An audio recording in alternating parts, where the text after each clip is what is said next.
तिरुपति बालाजी मंदिर के प्रसाद में जानवरों की चर्बी मिलने के दावे के बीच अब इसको लेकर सियासत और भी ज्यादा गर्मा गई है। बड़ी बात देखिए, जिनकी सरकार में प्रसाद में जानवरों की चर्बी मिलने का आरोप लगा, अब वो बालाजी से माफी मांगने की बात कह रहे हैं। जी हां, पूर्व सीएम और वाईएसआरसीपी नेता जगन मोहन रेड्डी ने इस बात का ऐलान किया है कि वो माफी मांगेंगे और क्षमा अनुष्ठान करेंगे।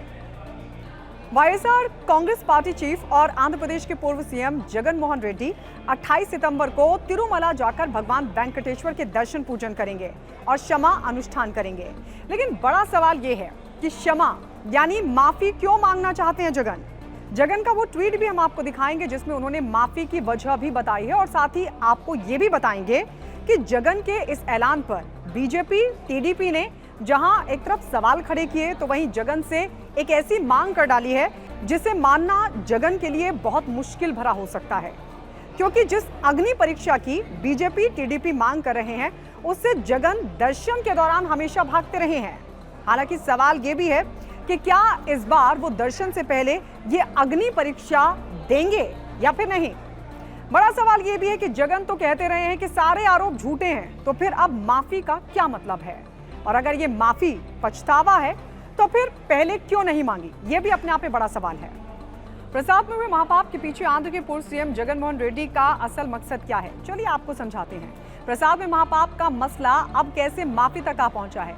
आपको तिरुपति मंदिर के प्रसाद में जानवरों की चर्बी की मिलावट के महापाप की जानकारी तो है ही। कुछ दिन पहले ही आंध्र के सीएम चंद्रबाबू नायडू ने बड़ा आरोप लगाया था कि पिछली जगन रेड्डी सरकार ने श्री वेंकटेश्वर मंदिर को भी नहीं बख्शा और लड्डू बनाने के लिए घटिया सामग्री और पशु चर्बी का इस्तेमाल किया, जिसके बाद पूरे देश में बड़े पैमाने पर विवाद खड़ा हो गया।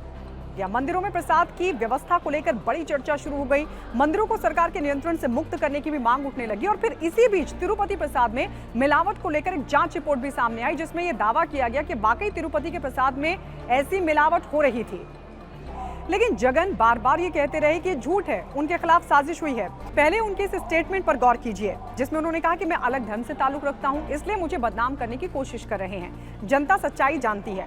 असल में तिरुपति के प्रसाद में जानवरों की चर्बी की मिलावट के गंभीर आरोप लगने के बाद जो बवाल देश भर में हुआ, खासकर आंध्र प्रदेश में, उसके बाद पूर्व सीएम जगन मोहन रेड्डी बैकफुट पर आ गए और उन्होंने एक अखबार को दिए अपने इंटरव्यू में कहा कि वो अलग धर्म से हैं, इसलिए उनको फंसाया जा रहा है, बदनाम किया जा रहा है। लेकिन अब वो भगवान वेंकटेश्वर से माफी मांग रहे हैं, जिसकी जानकारी खुद पूर्व सीएम जगन मोहन रेड्डी ने सोशल मीडिया प्लेटफॉर्म एक्स पर दी और सीएम चंद्रबाबू नायडू पर निशाना साधते हुए क्षमा अनुष्ठान करने का ऐलान कर दिया। जगन मोहन रेड्डी ने अपने ट्वीट में लिखा, चंद्रबाबू द्वारा किए गए पाप को धोने के लिए वाईएसआरसीपी शनिवार को 28 सितंबर को मंदिरों में अनुष्ठान कर रही है।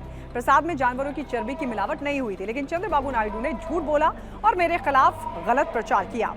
अब इस ऐलान पर बीजेपी और टीडीपी ने जगन मोहन रेड्डी को आड़े हाथों ले लिया है और सवाल पूछा है कि क्या जगन तिरुमला के दशकों से चली आ रही परंपरा का भी पालन करेंगे। क्या वो मंदिर के उस घोषणा पत्र पर भी साइन करेंगे जिसमें लिखा होता है कि भगवान बालाजी में हमें आस्था है, विश्वास है।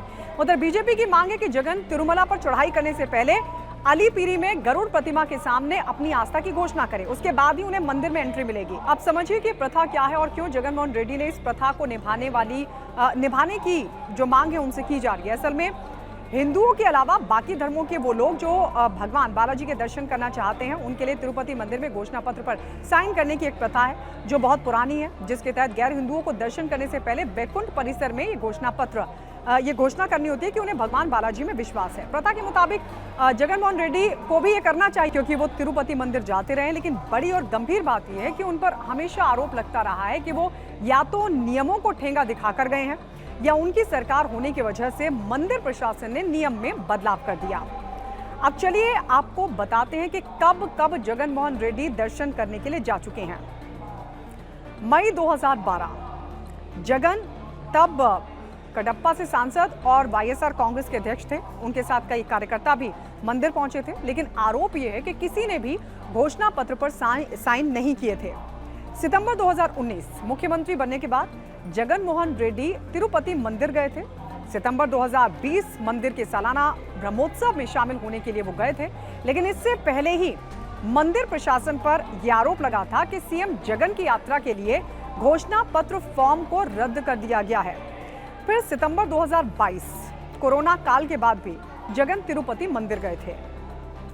लेकिन उन पर अक्सर आरोप यही लगता रहा है कि उन्होंने कभी भी इस घोषणा पत्र पर साइन नहीं किया है, जिसमें अपनी आस्था को प्रकट करने की प्रथा है। बहरहाल, अब इस बार क्या जगन मोहन रेड्डी इस प्रथा को निभाएंगे?